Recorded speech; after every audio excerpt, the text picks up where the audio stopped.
Hi there, planners. Today I want to give you a tour of how I am using OneNote for work.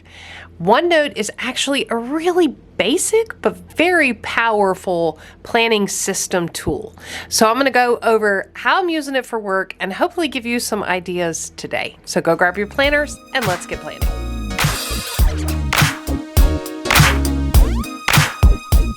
So I started out this year with my normal paper planning system for work, and I will have some videos listed down in the description box below if you want to see some of my work planning videos. I share information here on this channel. It is limited though, because obviously I have some confidential information associated with work stuff, so I have to be careful about what I share.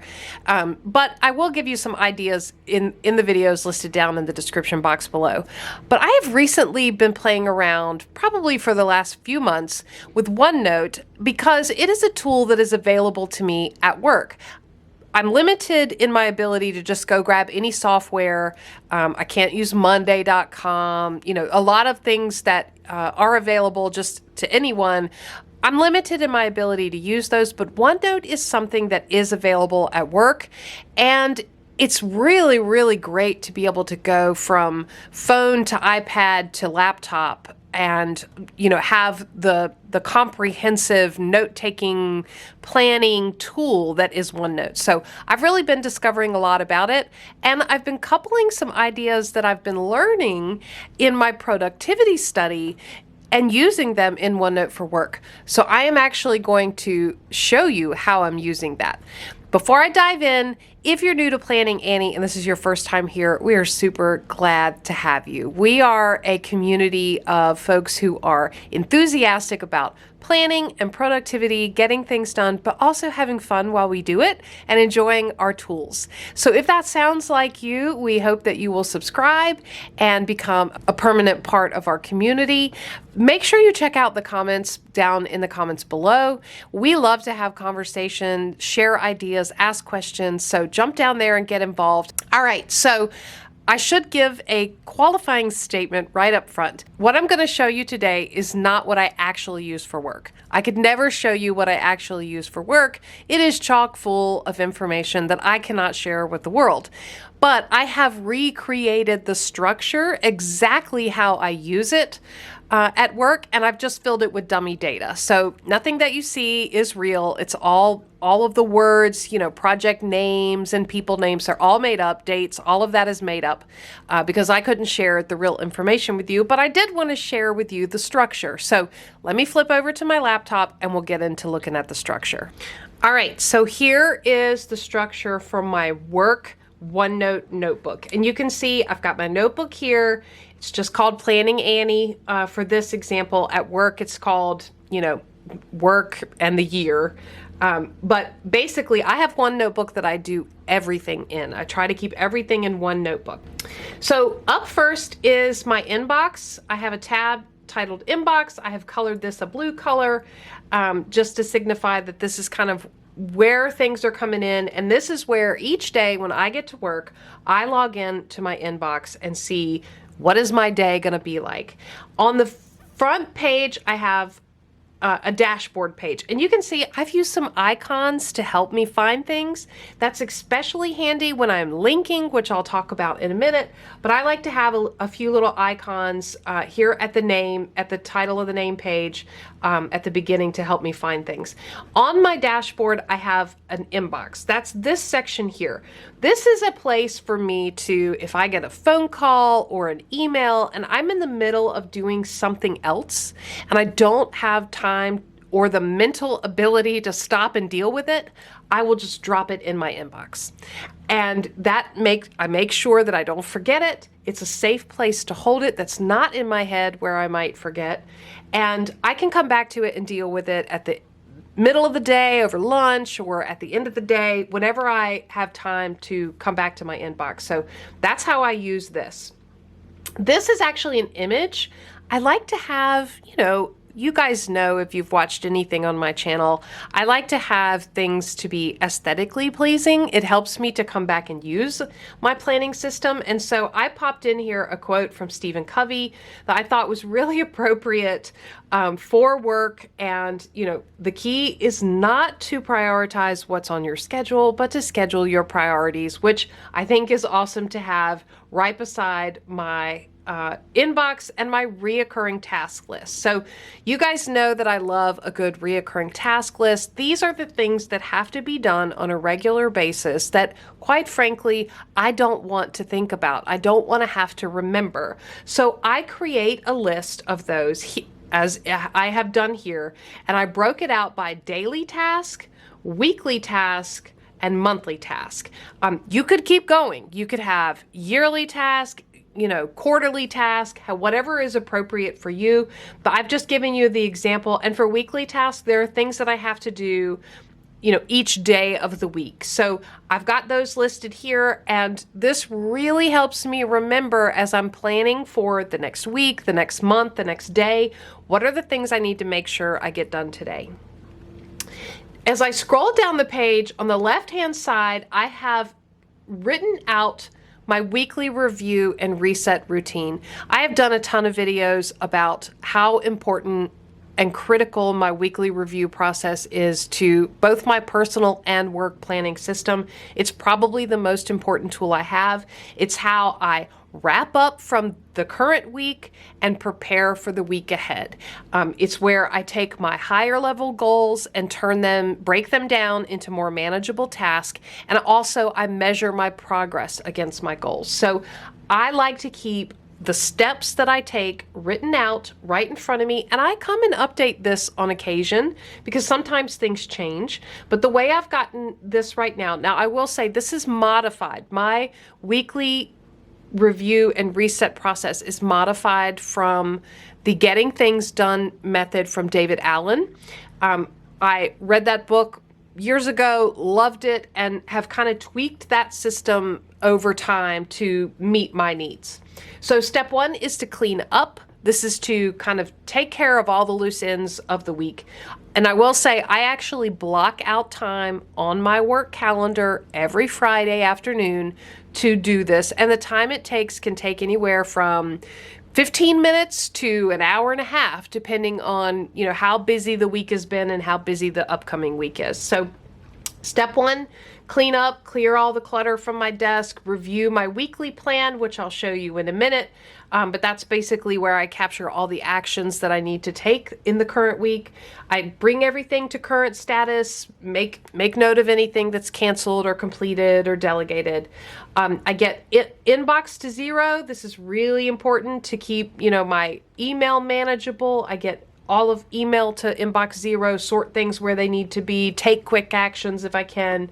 And then I go ahead and set up the next weekly plan so that as I go through the rest of my weekly review process, I can get that filled out. The next step in my process is to capture. And so you'll see anything in blue is actually a link to somewhere else in this OneNote. So from my inbox, I take a look at the future log, and you'll see that here. That's a separate page. I'll go over that in a minute. I take a look at that and make sure I bring anything from the future log into the plan for next week. I look at my reoccurring task list, which we just took a look at, see what needs to go on the weekly plan for next week from there. I look at my waiting on and someday maybe list. I'll show you what those look like in a minute. Then I move on to my projects. So you will see across the top here, I have 4 sub areas set up, and these are grouped tabs. One is projects, one is areas, one is resources, and one is archives.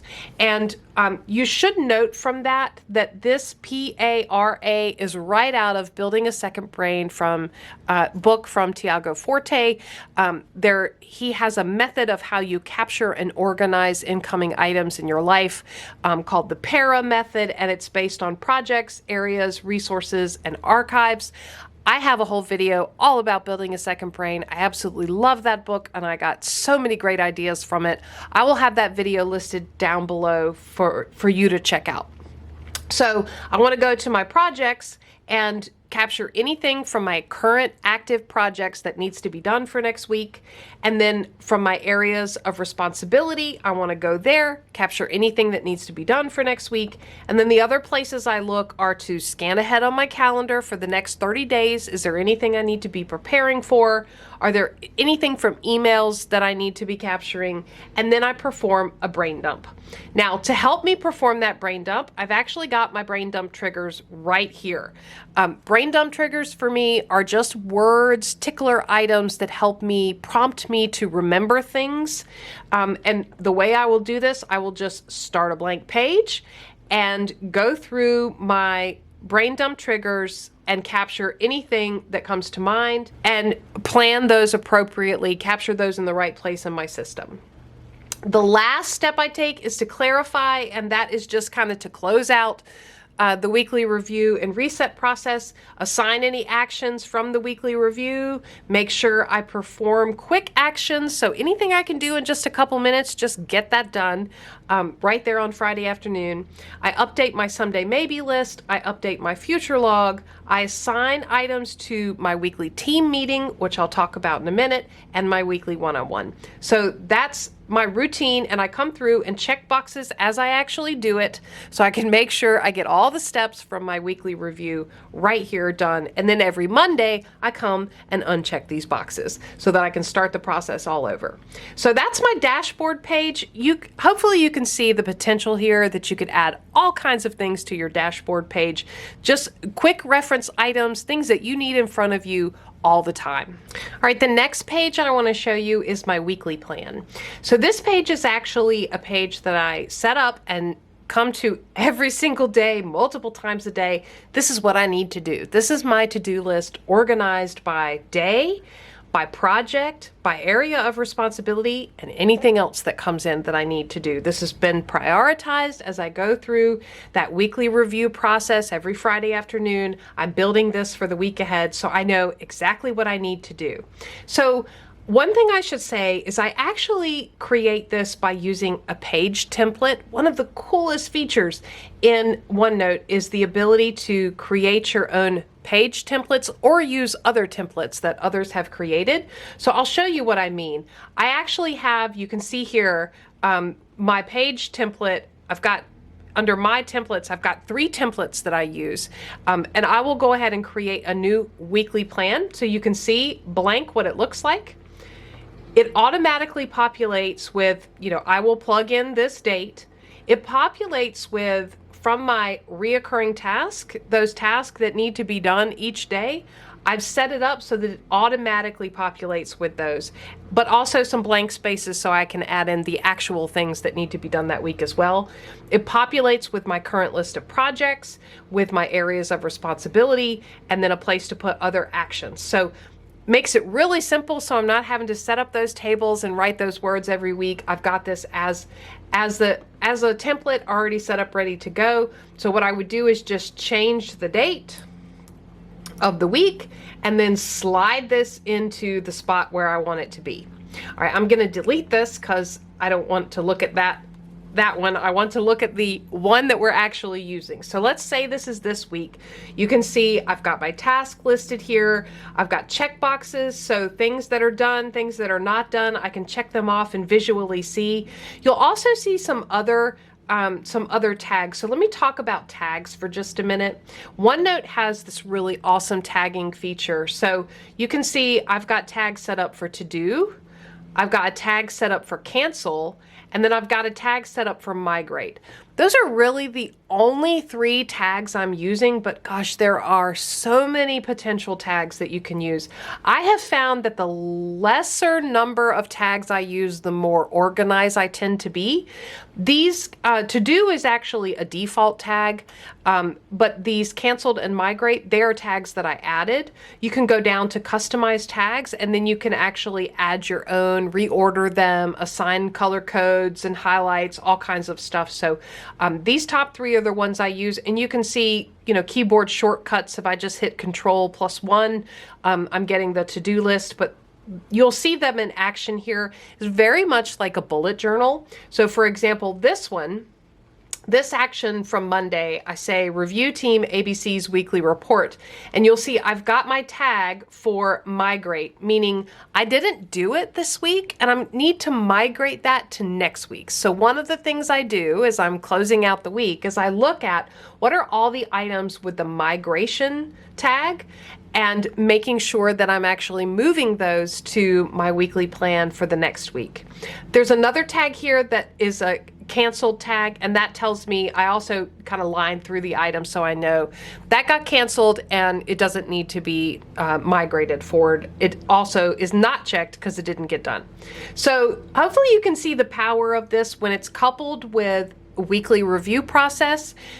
I don't have to worry about what it is that I need to do. I don't have to spend any time questioning what it is I need to do because I've got it all laid out here. I know it's prioritized by order of importance. I know it's categorized appropriately, so I can trust my system to tell me what to do. I don't have to spend a lot of time worrying about what to do. There's also flexibility for incoming items. So if something else comes in, I can just add it to the week. Or if it is in the future, I will add it to the future log. So let me flip over to the future log. Here's how I have my future log set up. And again, I use the little icon. I use the little icon here at the front of it. And I have just a very simple table with the months set up. And you can see it goes all the way to December 2023. And then I've got, 2024 down here at the bottom. And as I hear about things or learn about things that I need to do in the future that I'm not catching in the current week or next week, I'll just come over here. And then as part of my weekly review process, I always check to see, what needs to be pulled in. Once it's pulled in, and I put a note here to myself to remind me, I check the item off when it's been moved to the current weekly plan, meaning it's now somewhere else in my system. It doesn't need to be in my future log anymore. So that's how I use that list. I also have a someday maybe list. So these are kind of like nice to do's. Gosh, if I ever had the time, I'd like to do this thing. That is a someday maybe item. So I will add that in here, capture the date that I added it. And if it ever moves to the weekly plan, I will close it out here. And just a safe place to keep those things that aren't necessarily definite to-dos, but gosh, it would be nice to do if I could. The other item I have is a waiting on list. Both of these things come from the Getting Things Done method, so I just think they're really great tools. Again, I'll have a link down to the Getting Things Done method book below, so you can check that out. But waiting on means this is something that I need to keep in my purview, but I can't take any actions on it yet because I'm actually waiting for somebody else or something else to happen. So for example, if I've sent something off for review, to Jack, and I'm waiting on Jack to review and give me feedback, I would put that here because I can't really do anything. There's no action for me to take yet. I'm waiting for Jack. So that's the kind of thing that would go here. The other two items that I have on this inbox page are a page for the weekly team meeting and a page for the one-on-one. So this is a meeting that I have with my team and a one-on-one meeting that I have with my boss. I have these every week and I like to be prepared for these meetings. So my weekly team meeting is items to discuss, and I will populate that when I'm doing my weekly review. And then once the meeting is occurring, I put meeting notes in there, and I will even capture actions because at the end of the week in my weekly review, I make sure that I'm pulling in any actions from this discussion and meeting into the next week's plan or the future log or the someday maybe list, wherever it needs to go.